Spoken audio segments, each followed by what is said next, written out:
Do you have an example of games? And you've mentioned some already. You've Mhm. also mentioned how story has been affected. But do you have an example of games with good stories that made up for a lack of game mechanics? So, I have a few, but they're hard to describe as games themselves without calling them walking simulators. And Okay. that's kind of where I'm like, I hit a wall personally because like what was it? There's like games like So What Happened to don't Edel. don't don't forget your thought. I just would like you to, because you said this twice now. Mhm. For those people who don't know what a walking simulator Ooh, is, good point. define walking simulator. So I would consider a walking simulator a game where you have almost no other input than to just simply move forward.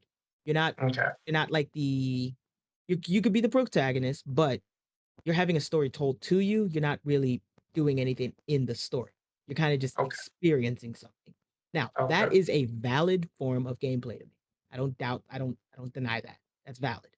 But I wouldn't call it like the most engaging game to play. Like your immersion is there, but it's not like deep. It's like surface levels personally. Sure. Like I Yeah. was what was it?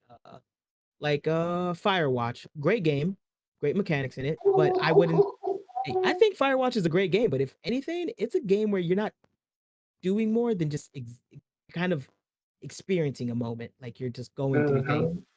but you're not fighting anything, you're not shooting anything, you're kind of surviving, but you're going to survive anyways. It's kind of like it's scripted in a way Are where you going to survive Firewatch anyway? I mean, I survived it. It was a fun game. I enjoyed it, and I didn't feel like it was difficult. But compared to like a game like The Forest, bro, I died in The Forest a lot. But that game had and like the story was lackluster because I didn't know it was a story half the time, and I was just struggling to survive. Like that's the difference between like a game that's like crazy with their mechanics, but not really telling a story unless you go out there and look for it. Shout out Mhm. to Dark Souls, you know. But Mhm. again, like so, like what was it? What's that one game with Edict Finch? Like you're experiencing this story and you're kind of doing things and you're just watching it go down, but you're not really doing much. So there's games where I can say like, yeah, full story, not a lot of mechanics, walking simulators type situation. You're not like you're walking, you're not adventuring, you're not doing anything, you're just experiencing it. That's the best way I can explain a walking sim. Just experiencing what's given to you without you doing much. It's the movie experience you control. There we go. I agree. I agree with you here. Man, I took a And lot of words to say that. but it's weird because we don't often agree, which is what makes this dynamic. But Oh, well, we agree I I'm beautiful, so that's all that matters. I agree here 100%. Agreed. Um, I think Telltale specifically as a company has mastered creating stories that Mm, make up for games that lack mechanics. that's a good point. From the Walking Dead series to Wolf Among Us to the Batman, they did not do a very good job with the Game of Thrones one. But I enjoyed the Game of Thrones one. It was different. I enjoyed it. it, I we'll leave it to art being subjective and say Yeah, that I got better taste in art. What can I say? I won't say that, but I'll say that this is a company that's mastered what we can call, I guess, story-based interactive games Mhm.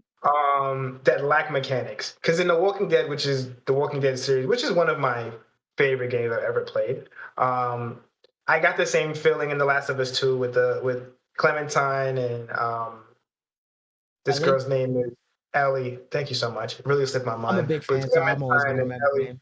Yes, thank you so much. With Clementine and Ellie, I got the same feeling from both. Obviously, I experienced it first in The Walking Dead, but you do very little in the Walking Dead series. You can move around in these little zones that they allow for you to move around in, but a lot of it is just interacting and making choices based on whatever the interaction is, and that just pushes the story forward. But True. I was engaged in that game, even though there were very limited mechanics. I felt it when Lee died in the end. Oh yeah. You know, I felt it when we couldn't find Javier, right, for a little while we were, in that particular series. I felt it when what's the baby's name? I haven't played that game in a little while, but But it's AJ. That's the baby's name, AJ. I You know actually forgot that completely. Damn, that I'm the story right? guy, When and I she, forgot story points. Ooh, Kenny, when Kenny dies, like all of these things are things that stand out to me. More so than the mechanics. So mhm. that the Telltale has definitely mastered that, and that's a perfect example. I would say also Life is Strange. Life is Strange is a great story game more than a Yeah, mechanic heavy game. yeah.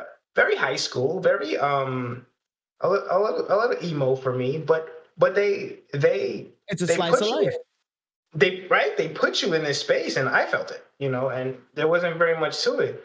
Detroit being human is enough. That's also good. Yeah, you're calling I out a good lot of games with good story, but not heavy mechanics. They got good no, mechanics. Like they polished their mechanics well enough for it to tell yeah, the story. And I do agree but with that. Yeah, not very little, very little. but Um, when I think of things like that, I feel like those are the games that as much as I like them, I stray away from them for like if I'm not in the mood to just experience just the story, I need games where I'm engaged a bit more. Like sure. if I'm gonna play a game where the story's like really important to me, I need to have a reason why the story's important. So I'm gonna play a game like God of War. I'm gonna play like an Mm. action heavy game where my actions are literally the reason why this thing is going down. Like Mm. I need games where I know I'm the reason this is happening. That's why I'm a huge That's Final true. Fantasy fan. Like That's whether you like it or not, you are the main character. You are the protagonist. Nothing happens or will happen without you. Love those games. and not to be riding Naughty Dog's wave so hard because Oh, this is the third episode and I've mentioned them yet again. But this is why what they've done with The Last of Us 2 is so powerful because they took this same mechanic breakup, like not mechanic breakup, but this same ideology that comes from games that don't have as many mechanics, and they were able to implement it in a game where you have full control over the character. And I think that's worth um, that's worth shouting out and just noting because once again they ended up taking adventure and narrative driven games to a whole other level just because they they did that. And tip my hat off once again to Telltale. They're really masters of this.